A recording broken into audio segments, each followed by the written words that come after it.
ఓకేనా? మనం లాస్ట్ క్లాస్లో ఒక ఫార్ములాని డిరైవ్ చేసాం. కర్వర్డ్ సర్ఫేసెస్ మీద లైట్ పడి ట్రాన్స్ఫర్ అయ్యి లోనికి వెళ్ళినప్పుడు దాని ఇమేజ్కి, అంటే ఇమేజ్ డిస్టెన్స్కి, ఆబ్జెక్ట్ డిస్టెన్స్కి, అదేవిధంగా రిఫ్రాక్టివ్ ఇండెక్సెస్ ఉంటాయి N1 N2కి ఉన్న రిలేషన్స్ ఫైండ్ అవుట్ చేసాం లాస్ట్ క్లాస్లో. అదేంటది మనం ప్రూవ్ చేసాము? N2 by V minus N1 by U is equals to N2 minus N1 by R. Last క్లాస్లో మనం ఇది ప్రూవ్ చేసాం. N2 అంటే ఏంటి? రిఫ్రాక్టివ్ ఇండెక్స్ ఆఫ్ డెన్సర్ మీడియాని. N1 అంటే refractive index of rarer medium, అది ఎయిర్ మీడియం కింద మనం తీసుకున్నా. అలాగే V అంటే ఏంటో, U అంటే ఏంటి, R అంటే ఏంటో తెలుసుకున్నాం. V అంటే ఏంటి? Image distance. U అంటే ఏంటి? Object distance. So N1 N2 అంటే రిఫ్రాక్టివ్ ఇండెక్స్. అలాగే R అంటే సెంటర్ ఆఫ్ కర్వేచర్. మనం నిన్న చేసిన ప్రూఫ్లో ఒక్కసారి మళ్ళీ రివైండ్ చేస్తున్నాం. ఇది పోల్, సెంటర్ ఆఫ్ కర్వేచర్, ఇది ప్రిన్సిపల్ యాక్సెస్. ఒక రే కనుక ఏదో పాయింట్ ఆబ్జెక్ట్ నుంచి ఇలా వచ్చి రిఫ్రాక్ట్ అయ్యి లోన పడితే ఇక్కడేమో ఆబ్జెక్ట్ ఉంటుంది. ఇక్కడ ఐ అంటే ఏంటి? ఇమేజ్. పోల్ నుంచి ఇమేజ్ ఉన్న డిస్టెన్స్, ఇమేజ్ డిస్టెన్స్ దాన్ని వీతో రిప్రజెంట్ చేస్తారని చెప్పాను. పి నుంచి ఓ, ఓ అంటే పాయింట్ ఆబ్జెక్ట్, దానికి ఉన్న డిస్టెన్స్ యూ అని. ఆ రెండింటికి రిలేషన్ ఒకటి ఫైండ్ అవుట్ చేసాం. ఇక్కడేమో రేరర్ మీడియం N1, ఇదేమో N2 డెన్సర్ మీడియం అని. రేరర్ మీడియంలోకి డెన్సర్ మీడియంలోకి వెళ్ళినప్పుడు బెండింగ్ కూడా అవుతుందని దీన్ని బేస్ చేసుకుని మనం ఒక ప్రూఫ్ చేసాం. అవునా? ఇక్కడ ఈ సెంటర్ ఆఫ్ కర్వేచర్ అనేది లేనప్పుడు ఏం జరుగుతుందంటే ఇది మొత్తం జీరో అవుతుంది. అంటే ఎలా జీరో అవుతుందన్నది చూపిస్తాం. చిన్న ఎగ్జాంపుల్, ఇది మనకు తెలుసు కదా. ఇలా బెండ్ ఇన్వర్స్ ఉంటే దీనికి కొంత సెంటర్ ఆఫ్ కర్వేచర్ ఉంటుంది కదా. ఇలా బెండ్ ఇన్వర్స్ ఉంటే, బెండ్ ఇన్వర్స్ ఉంటుంది కదా లైట్గా. అవునా? ఇప్పుడు దీన్ని స్లోగా ఇలా వదిలేసాను అనుకో, అప్పుడు ఇది ఏ సర్ఫేస్ అవుతుంది? ప్లేన్ సర్ఫేస్ అవుతుంది. ప్లేన్ సర్ఫేస్ అప్పుడు రేడియస్ ఉంటుందా? ఉండదు. రేడియస్ ఏమవుతుంది? ఇలా ఉన్నప్పుడు కొంత రేడియస్ ఉంది. ఇలా ఇలా ఇలా ఇలా ఇలా తీసుకుంటుంది. ఈ రేడియస్ అనేది స్లోగా ఏమవుతుంది? ఇన్ఫైనైట్కి వెళ్ళిపోతుంది. ఇన్ఫైనైట్ కంటే ఏంటి? రేడియస్ ఆల్మోస్ట్ ఆల్ లేదని ఆటోమేటిక్గా అది అప్పుడు ఏమవుతుంది? ప్లేన్ సర్ఫేస్ అవుతుంది. ఈ పాయింట్ వెరీ వెరీ ఇంపార్టెంట్. ఎందుకు చెప్తున్నానో చూడండి. ఎప్పుడైతే ఇది ప్లేన్ సర్ఫేస్ అయిపోయిందో ఈ టర్మ్ అనేది మనకు ఉండదు. ఈజ్ ఈక్వల్స్ టు ఏమవుతుంది? జీరో అవుతుంది. అప్పుడు నాకు ఏమొస్తుందంటే N2 by V is equals to, ఇది ఎవరో తీసుకొస్తే N1 by U వస్తుంది. ఈ ఫార్ములా యూజ్ చేసుకుని టెక్స్ట్ బుక్లో ఇచ్చిన ఫస్ట్ ఎగ్జాంపుల్ ప్రాబ్లం మనం సాల్వ్ చేయొచ్చు. అందుకోసం మళ్ళీ వెరీ వెరీ ఇంపార్టెంట్ పాయింట్ గుర్తుంచుకోండి. సో ఇది తీసేసాము. ఇక్కడ ఈ ఫార్ములా యూజ్ చేస్తాం. Now coming to the question. చూడండి, a body is flying downwards vertically towards the surface of the water in a pond with constant speed. A bird is flying downwards. ఇక్కడ ఏ sign చూసారా? ఇది original గా bird, గుర్తుంచుకోండి. ఇది bird కాదు, ఇది bird యొక్క image. Keep in mind. O అని ఎందుకే పెట్టారు? ఇదేంటిది? ఒరిజినల్ గా బర్డ్. వర్టికల్లీ అంటే ఇలా ఎగ్జాక్ట్లీ 90 degrees లో కిందకి వెళ్తుంది. పాండ్ దగ్గరికి వెళ్తుంది. ఎందుకు పాండ్ దగ్గరికి ఎందుకు వెళ్తుంది? ఫిష్ని క్యాచ్ చేయడానికి వెళ్తుంది, అంతే కదా. కరెక్ట్గా వెర్టికల్, దానికి ఆపోజిట్ లో కరెక్ట్గా ఎవరున్నారు? ఫిష్. కరెక్ట్గా వర్టికల్ గా ఫిష్ అనేది దీన్ని అబ్జర్వ్ చేస్తుంది లేదా? ట్రాన్స్పరెంట్ కదా, వాటర్ చూడగలుగుతారు. అవునా?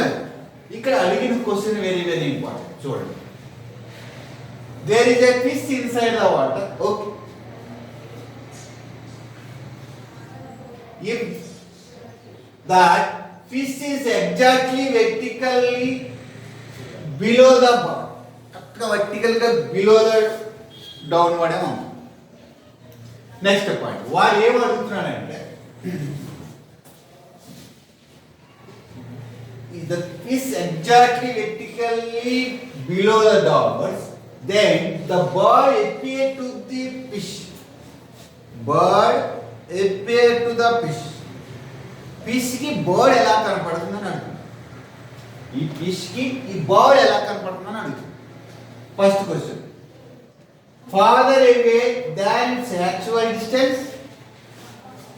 ఈ బర్డ్ కి ఈ ఫిష్ కి బర్డ్ దూరంగా కనపడుతుందా అని అడుగుతుంది. Next question, closer than it's actual distance, ఉన్నదానికన్నా దగ్గరగా కనపడుతుందా అని అడుగుతుంది. లేదా ఇంకోటి కూడా, moving faster than actual distance, moving slower than it's actual speed. ఈ బర్డ్ అనేది ఇది స్పీడ్గా కనపడుతుందా, స్పీడ్గా వస్తున్నట్టు కనపడుతుందా, లేదా స్లోగా వస్తున్నట్టు కనపడుతుందా, ఇది దూరంగా ఉన్నట్టు కనపడుతుందా, దగ్గరగా ఉన్నట్టు కనపడుతుందా అన్నది క్వశ్చన్. ఏమై క్లియరా? సో ఇక్కడ ఆన్సర్ ఏంటంటే దూరంగా ఉన్నట్టు కనపడుతుంది. Farther away than it's actual distance. Next, moving faster than it's actual distance. Sorry, moving faster than actual speed, దాని ఉన్న స్పీడ్ కన్నా ఎక్కువ కనపడుతుంది. సరే, ఈ రెండింటికి ఆన్సర్ మనం సాల్వ్ చేయాలి, చెప్తే సరిపోదు కదా. సరే, ఫస్ట్ నేను ఏం చేస్తానంటే ఇలా ఒక ఇమేజినరీ డయాగ్రామ్ గీసాం. అంటే ఇమేజినరీ అని కాదు, మన టెక్స్ట్ బుక్లో ఇచ్చాడు. Okay, suppose this is my pond, this is my pond. ఇందులో ఫిష్ ఉంది. ఒరిజినల్గా దీని డిస్టెన్స్ ఎక్స్ ఉందని అనుకో, అంటే u is equal to x. This is my object distance. Object నుంచి ఫిష్ కనపడే దూరం ఎంత? x distance. కానీ నేను మైనస్ తీసుకుంటున్నాను. ఎందుకు తీసుకుంటున్నానో కూడా చెప్తాను. నేను ఎప్పుడు లైట్ రేట్ ఆపోజిట్ డైరెక్షన్లో మెజర్ చేస్తే నేను ఏం తీసుకోవాలని చెప్పాను నిన్నటి క్లాస్లో, సైన్ కన్వెన్షన్స్. ఎప్పుడు నెగిటివ్ తీసుకోవాలి కనుక నేను ఇక్కడి నుంచి ఈ డైరెక్షన్లో మెజర్ చేస్తున్నాను కనుక నాకేమవుతుందన్న ఇక్కడ ఈ పాయింట్ సర్ఫేస్ నుంచి పైకి మెజర్ చేస్తాను కనుక -x. అలాగే ఇమేజ్ కూడా పడుతుంది కనుక ఇమేజ్ డిస్టెన్స్ ఇక్కడి నుంచి ఇక్కడ వరకు చూసుకుంటే v -y. సార్ -y మీ పైన ఎందుకు గీసేశారు సార్ అనుకుంటున్నాను. ఈ ఇమేజ్ అని కింద పడవచ్చు కదా, మీరు పైన ఎందుకు గీసేసుకున్నారని మీకు డౌట్ ఉండదు. నేను గీసేసాను అంతే, అవునా కదా. చిన్న ఎగ్జాంపుల్, ఇది పాయింట్ ఆర్. ఎక్కడ ఉంది ఇది? వాటర్లో ఉంది. ఇది లైట్ రే ఇలా వస్తుంది. లైట్ రే అంటే దీని మీద పడిన లైట్ రే, బోర్డు మీద పడిన లైట్ రే కిందకు వచ్చింది. కరెక్ట్గా వెర్టికల్గా పడితే ఏమవుద్ది? అలాగే కిందకి వెళ్ళిపోద్ది. ఎవరు చెప్పారు? నేను చెప్పాడు. దాని పాత్రను ఎప్పుడు చేంజ్ చేసుకోవాలి 90 degreesలో. ఈ బాల్ నుంచి ఇక్కడ బాల్ ఊహించుకో, ఒక రే ఇటు సైడ్ నుంచి కూడా వచ్చింది. ఇలా వెళ్ళినప్పుడు కొద్దిగా ఏమవుద్దాం మరి, బెండ్ ఇన్వాల్వ్ అవుతుంది. ఎందుకంటే రేరర్ మీడియం నుంచి నువ్వు డెన్సర్ మీడియంలోకి వెళ్ళావు. ఆటోమేటిక్ ఏమవుద్ది, ఇలా వెళ్ళవలసిన లైట్ రే ఏమవుద్ది, లోని బెండ్ అవుతుంది. ఇక్కడ ఉన్న నార్మల్ మళ్ళీ ఈ ఫిష్ ఇక్కడ నుంచి చూస్తుంది కదా, ఫిష్ చూస్తుంది కదా, ఇది చూసినప్పుడు ఈ లైట్ రే మళ్ళీ బయటకు వెళ్తుంది కదా, వెళ్తేనే కదా కనపడేది. వెళ్ళినప్పుడు బెండ్ ఇవే అని చెప్పారు. బయట రేరర్ మీడియం డెన్సర్ మీడియం బయటకు వస్తున్నాం రే. ఆ రే వచ్చినప్పుడు ఇలా ఊహించుకో, ఇలా ఇలా ఇలా ఊహించుకో. అప్పుడు కరెక్ట్ ఎగ్జాక్ట్లీ 90 degreesలో పడింది, మళ్ళీ అలా వెనక్కి వెళ్తుంది. ఎక్కడొచ్చింది? ఇమేజ్. ఇదేమో ఆబ్జెక్ట్. ఇమేజ్ ఎక్కడ పడింది? పై పడింది. అంటే దీనికి కనపడింది, ఇదే కనపడుతుంది. ఇది కనపడదు, ఇది కనపడుద్ది. అంటే ఎంత డిస్టెన్స్లో ఉంది? దూరంగా ఎక్కడో కనపడుతుంది, దగ్గరగా కనపడుతుంది. ఒరిజినల్గా బర్డ్ ఇక్కడే ఉంది. లైట్ రేస్ రిఫ్రాక్ట్ అయ్యి బ్యాక్ వెళ్ళిన రేస్ మాత్రమే ఎవరు క్యాచ్ చేయగలుగుతారు? ఫిష్ క్యాచ్ చేయగలుగుతారు. బయటకు వచ్చిన రేస్ దూరంగా వెళ్ళిపోతాయి. దూరంగా వెళ్ళిపోయినప్పుడు నువ్వు ఊహించుకుంటే అంచే అయితే మన డయాగ్రామ్ ఇలా ఇదో డాటెడ్ లైన్తో చూపించాము. ఇదేమో ఇమేజ్ కీప్ ఇన్ మైండ్ దూరంగా కనపడదు. సరే, ఇది మనం ప్రూవ్ చేయాలి కదా, మరి దూరంగా ఉన్నది ఎలా ప్రూవ్ చేస్తుంది? ఇక్కడి నుంచి ఇక్కడ వరకు డిస్టెన్స్ ఎక్స్ అనుకున్నాం, ఇక్కడి నుంచి ఇక్కడ డిస్టెన్స్ వై అనుకున్నాం. మనకు ఫార్ములా ఉంది ఇక్కడ. ఇక్కడ ఇంకొకటి ఇంపార్టెంట్ ఏమంటే ఎయిర్ మీడియం యొక్క డెన్సిటీ 1 కింద తీసుకుంటాం. ఎయిర్ మీడియం యొక్క డెన్సిటీ 1 కింద తీసుకుంటాం.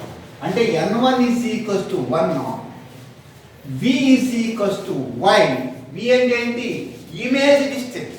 ఇక్కడి నుంచి ఇక్కడ వరకు ఉన్న డిస్టెన్స్ Y కింద తీసుకున్నాను, ఆబ్జెక్ట్ డిస్టెన్స్ U కింద తీసుకున్నాను.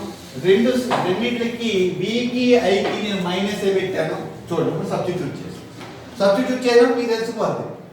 N2 అంటే దాని రిఫ్రాక్టివ్ ఇండెక్స్ N అని అనుకుంటాను.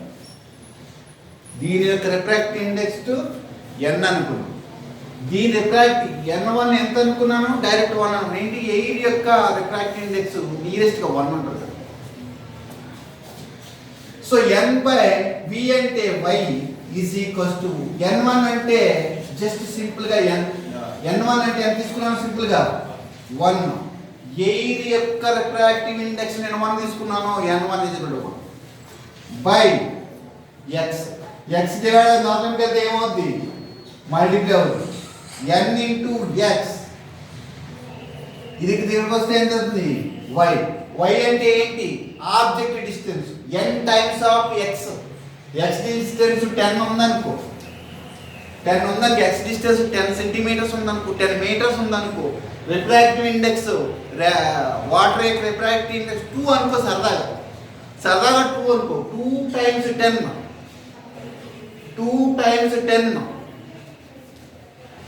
ఇది 2 అనుకున్నాను అని 10 అనుకున్నాను. 2 × 10 ఎంత?